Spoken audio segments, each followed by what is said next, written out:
गांव का अनोखा पेड़। छोटे से गांव में जहां खेतों के बीच एक पगडंडी गांव के हर घर को जोड़ती थी, वहीं एक पेड़ भी था। ये पेड़ साधारण पेड़ों से कुछ अलग था। इसे लोग अनोखा पेड़ कहते थे। कोई नहीं जानता था कि इस पेड़ का रहस्य क्या था, परंतु गांव के हर एक व्यक्ति के जीवन से ये पेड़ किसी न किसी रूप में जुड़ा हुआ था। गांव का नाम था पिपलानी। पिपलानी के लोग अपनी मेहनत और ईमानदारी के लिए जाने जाते थे। गांव में किसान थे, कुम्हार थे, दर्जी थे और भी कई लोग थे जो अपने अपने काम में कुशल थे। एक दिन गांव के मुखिया बुजुर्ग रामलाल ने सभी को बुलाया। उन्होंने कहा,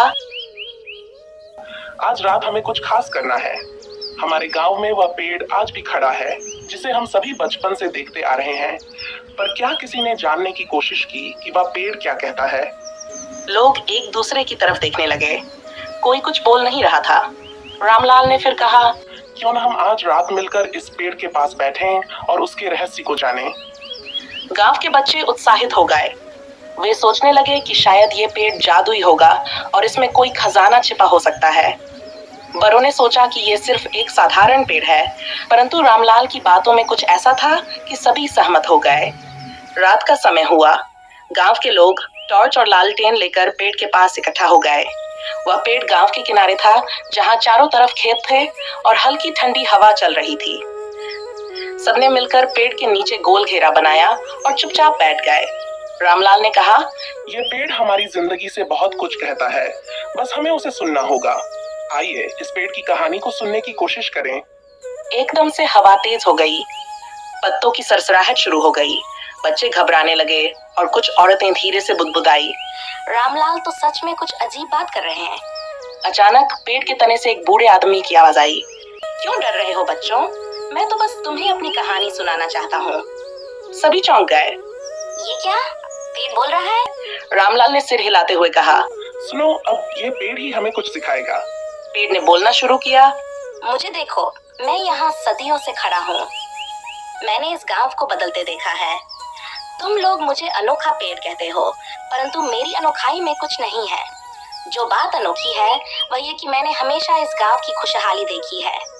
तुम लोग मेहनत करते हो, एक दूसरे की मदद करते हो और अपने बच्चों को सिखाते हो कि सत्य की राह पर चलें।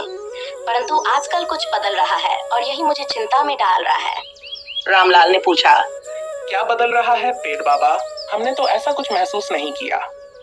पेड़ ने धीरे से कहा, अरे रामलाल, तुम जैसे लोगों ने तो इस गांव को हमेशा सही दिशा दी है, परंतु अब मैं देख रहा हूँ कि लोग अब अपना स्वार्थ अधिक देखने लगे हैं। पहले जब गांव में कोई मुश्किल आती थी तो सब मिलकर उसका हल ढूंढते थे, लेकिन अब लोग अलग अलग हो गए हैं। कोई किसी की मदद नहीं करता, सब अपने अपने में लगे रहते हैं। ये सुनकर गांव के लोग सोच में पड़ गए। क्या सचमुच ऐसा हो रहा था?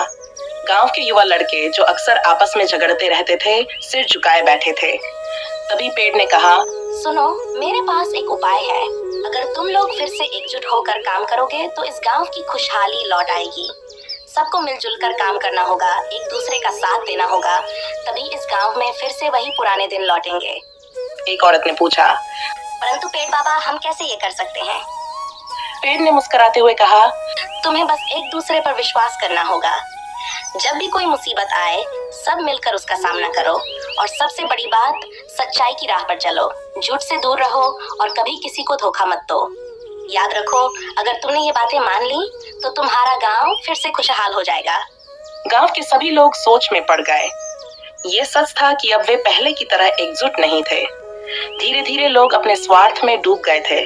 सभी ने एक दूसरे की तरफ देखा और महसूस किया कि पेड़ बाबा सही कह रहे थे।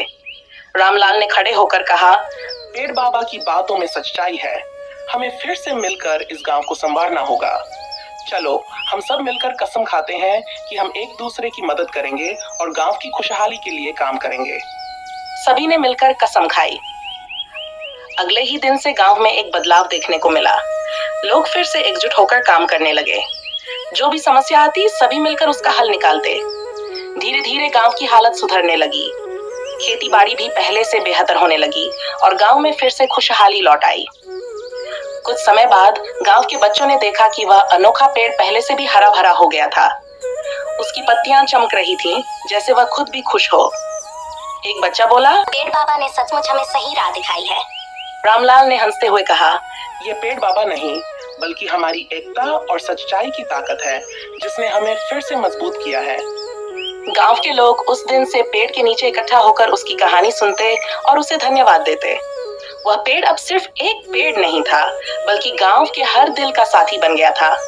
वह हर किसी को याद दिलाता कि सच्चाई और एकता में ही असली ताकत है। वर्षों बाद भी जब नई पीढ़ी आई तो यह कहानी सुनाई जाती रही और पिपलानी गांव हमेशा एकजुट, खुशहाल और ईमानदार बना रहा, जैसे वह पेड़ उनकी राह दिखाने के लिए हमेशा खड़ा रहा। और इस तरह पेड़ बाबा की कहानी ने पूरे गांव को सिखा दिया कि चाहे कैसी भी परिस्थितियां हों, अगर हम एकजुट होकर सच्चाई की राह पर चलते हैं तो हर समस्या का हल